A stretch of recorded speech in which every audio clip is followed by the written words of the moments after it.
Welcome back to Nick Lenz's Comic Corner Classics / Known Classics. This is episode number 1505 and double number 1399. I have two Batman trades. One that came out roughly 10 years ago. Well, the stories anyway here. And the other one came out even longer than that. First up it is Batman. Whatever happened to the Cape Crusader? This collects issues 686 for Batman, Detective Comics 853, and other stuff by the writer of the book, Neil Gaiman. Yep, Neil Gaiman and Cuber, basically the creative team behind this book. Now, the other stories in here are from Batman Blackout number 2, Secret Origin number 36, and Secret Origin Special number 1. Yes, the thing with Whatever Happened to Cape Crusader, this is a two-part love letter to the Batman character, because at the time he had just died in Final Crisis. So we have various people show up for his funeral. And who shows up? Well, first we have Selina Kyle. We think it's Selina Kyle.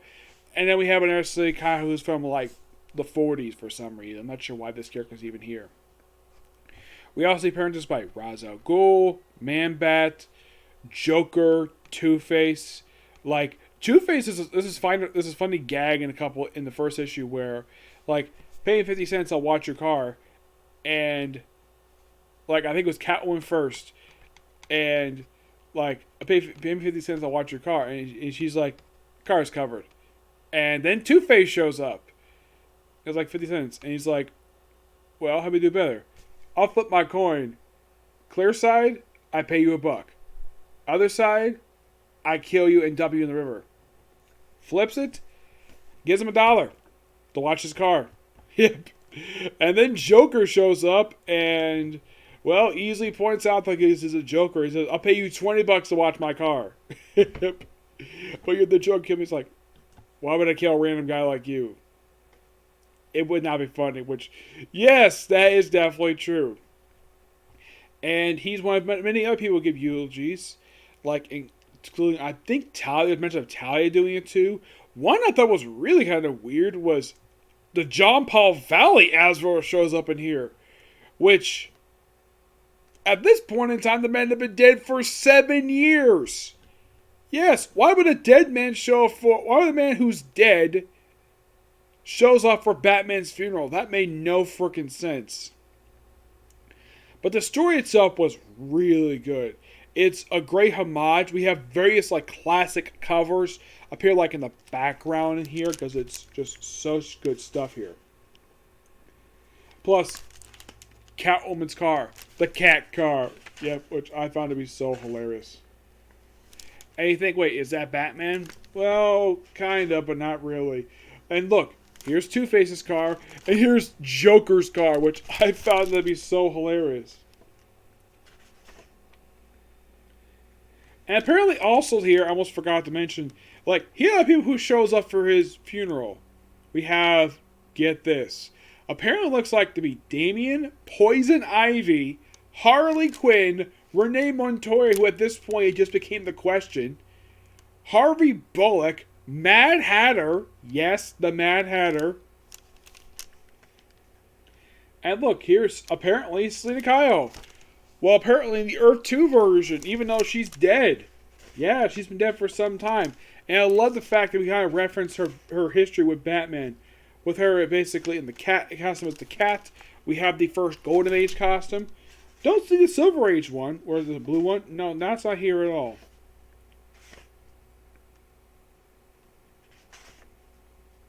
Yep, and we have Alfred giving a eulogy. Yes, Alfred. We also appearance by the Riddler. Yes, the Riddler. And look, here's some clear homages to like stuff from the goofy stuff from the Silver Age of comics, like having Joker become this little thing with the Joker copter, or Batman nearly killing the Joker multiple times. Yeah, it's so funny. And of course, then we have, look, here's Poison Ivy, and then here's the John Paul Valley Azrael, who is dead. Yes, which, why the heck would Neil Gaiman basically bring him in here? It makes no frickin' sense. Then we have this blonde woman here. You're probably thinking, who is that? That is Batty Kane. Who is Batty Kane, you might ask? She is I kid you not, Batwoman's cousin. And she's also Bruce Wayne's cousin as well because they're related to Kane's, obviously. Because they later retconned that the Kane's was basically Martha Wayne's maiden name was Kane. So that makes her and Batwoman Batman's cousins. And she was the original Batgirl. And you're probably thinking, wait, no. Barbara Gordon's the original Batgirl. She was the first one. Well, she was kind of Batgirl, but not the more recognizable Batgirl we know of. Basically, her name was basically split with a hyphen, like Batman originally was. And of course, appearance by the Mad Hatter, the Joker, and like here's one for you, Jason Todd. Yes, Jason Todd as Rob. This is presumably Jason Todd as Rob. Well, I would say it's possibly Jason Todd just by the outfit. I don't think it would be Dick Grayson. I think it's probably Jason Todd in the mask. And the appearance by Clayface, the Eulogy, Harvey Bullock. There's Ra's al Ghul. And even Superman pops up here. Yes, Superman. And we also appearance by Martha Wayne herself. Yep. We have various other stuff related to Batman, like when he first met Man-Bat, his loving relationship with his loving thing with Talia, when Bane broke his back, a Joker face. Yeah, very much reminiscing about Batman's past in this really good two-parter. Yep. Then we have these cover images done by Alex Ross. These are very good here. And then we have sketches by M. Kubert, and then we have the Batman Black and White stuff. Now, the Batman Black and White stories, the Black and White one, that's done by Simon Bosley. Piven, that's by Mark Buckingham. Original Sins, Mike Hoffman. And When Is the Door? When Is the Door is artwork done by Bernie Mardelet. Yeah, this is the Black and White. This is Simon Bosley who does this. Yeah, it's pretty good artwork, and it just stuff related to stuff that happens. Piven, I think this is from Secret Origins issue. This is actually done by, I think this is by Mark Buckingham. Yeah, this is Mark Buckingham from the 80s. Yes, some of the stuff came here from as far back as 1980s. Like, these years that came up with some of the stuff. 1989, 1996, 2009, and 2010. Yeah, my guess is the Batman Black and White that came out in 1989. This is basically 1989 with the black and white stuff, with this Piven story and the other ones from the special. Original Sins, When Is the Door? That's probably from the special. This is done by Original Sin. This is Mike Hoffman, which is actually really good artwork. Yes, love it. And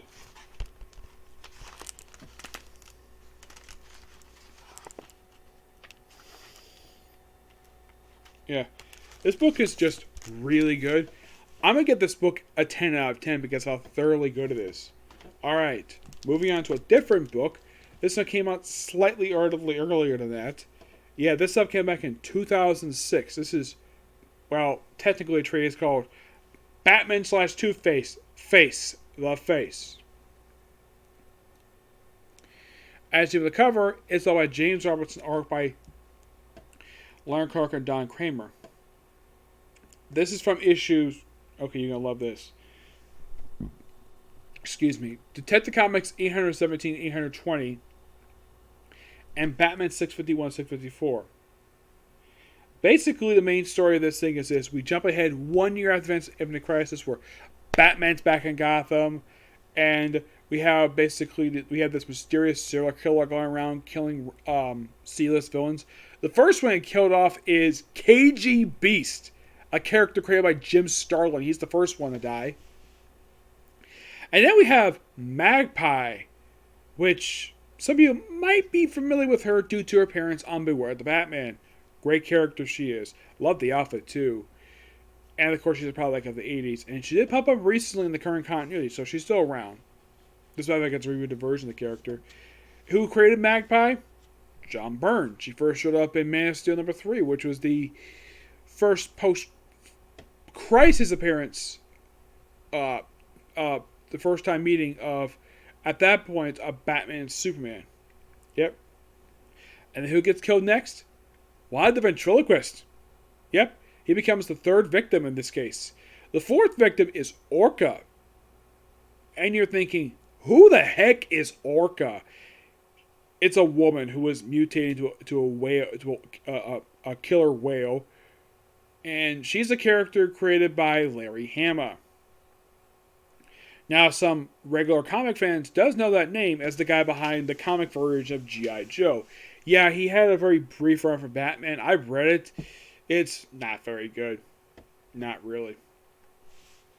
And it's presumed, because the gun that's used to kill these people, that the person responsible for these murders was Two-Face. Nope, it was not Two-Face. Who was doing the killing? A guy called the Tally Man. Yep. Oh, almost forgot. Before Batman gets involved in that case, he briefly has to stop Poison Ivy, which I love the fact he brings up that Poison Ivy doesn't do something like this. Like, she had a floor, but this is on par with Swamp Thing and Jason Woodrue, which is quite interesting.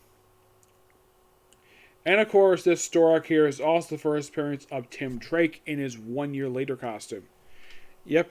Yeah, those of you familiar with this outfit, yeah, people may have seen it in Under Red Hood, having Jason Todd wear it. And, of course, he did wear this post-Flashpoint when he first called himself Red Robin. And I believe this is the first appearance of the 1 year later costume for Batman.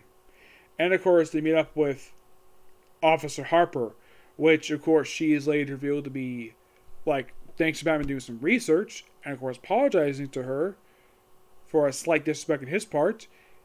You see, Officer Harper is, in fact, the great niece of Jim Harper, the original Guardian. Interesting. Later on, she becomes part of the Superman books, thanks to... Oh, yeah, and it's revealed, like, just prior to Mon-El going back to the future, that she's actually pregnant with Mon-El's child, which they don't do follow-up with because Flashpoint happened. Yep. Oh, yeah, and who was the one who ordered Tallyman to go out to kill these, like, low-level, like, these, like, sea-level villains?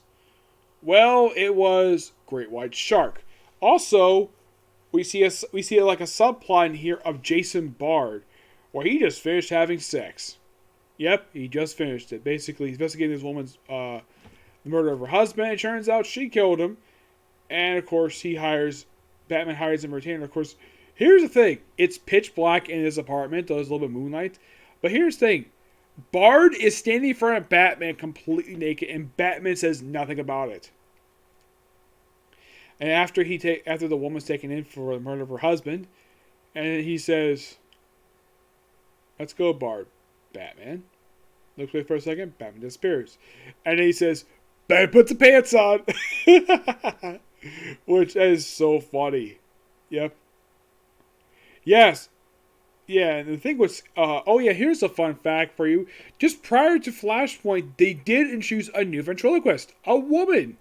Yep, I think Paul Dini introduced her, if I'm not mistaken. I think Paul Dini created that one. Yep. Oh, yeah, and the person behind these murders, is it Two-Face? Not really, no. Apparently, also during the 1 year jump, Two-Face apparently got cured, though he later had to go back to his ways because Batman didn't believe him when they think he was responsible. Yes, it turns out the person responsible for this is something quite interesting. Of course, he runs into, looking people. He runs into Killer Croc. Yep, runs to Killer Croc, who's hiding out in the sewer, which is and just right after that's when he finds Orca dead. Yep.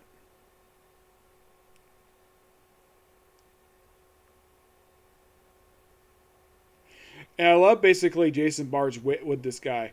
Like, right after he just kills the guy he just talked to. Like, you like asking questions. Dangerous hobby. And Bard's like, nice outfit. You like it? I was joking. And he's like, I bet you have a stupid name to go with that stupid tough guy attitude. Am I right? Stupid or not, it's the name of the man who's going to kill you. I'm the Tally Man. And he shoots him, but he misses. Don't worry about it. Yep. And of course, Harvey then becomes Two-Face again.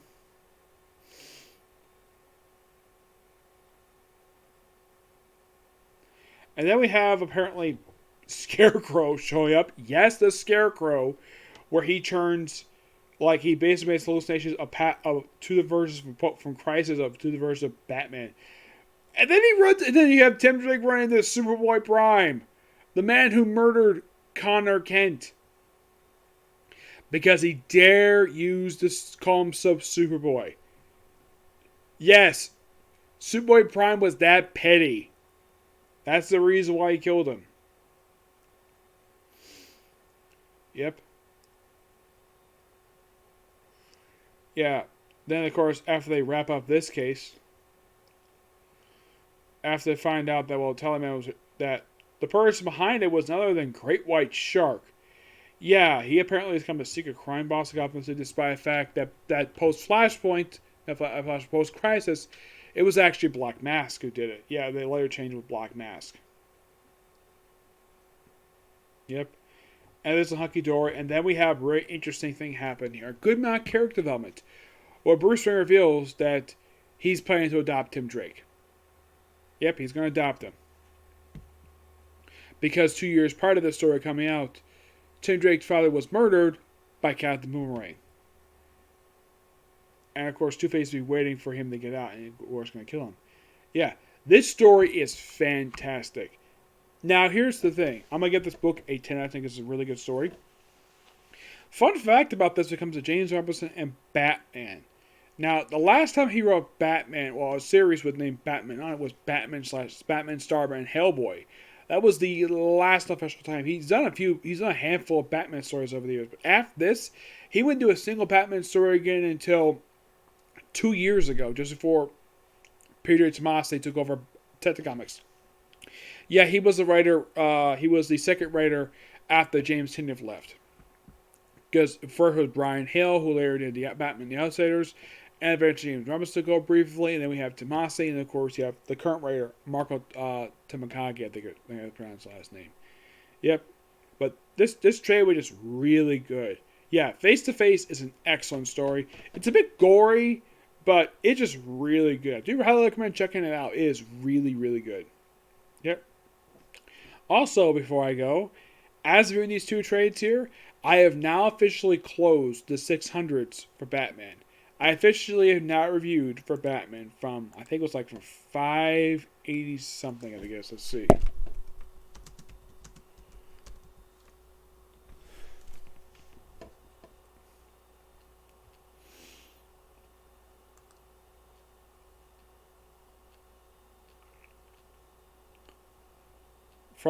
I have now officially read for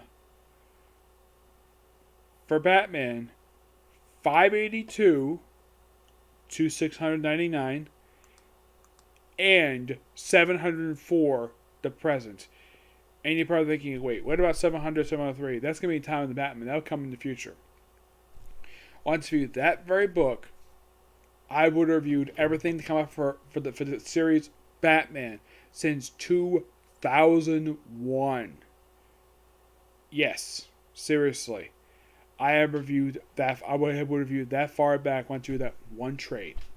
Yep, just one more trade to go, and then I can say I can review the last 20 years because, well, I did also just review the last trade that came the release that collect the issues that came out to finish up just last year. So I can definitely say that yes, I officially reviewed everything coming in the last 20 years for Batman. Yep. Well, I can't really read more because this stuff is just really good. Okay, so that's our single review. Next one is going to be Super Sentai. And then Eden Zero and then the other ones, okay? So next video. Bye.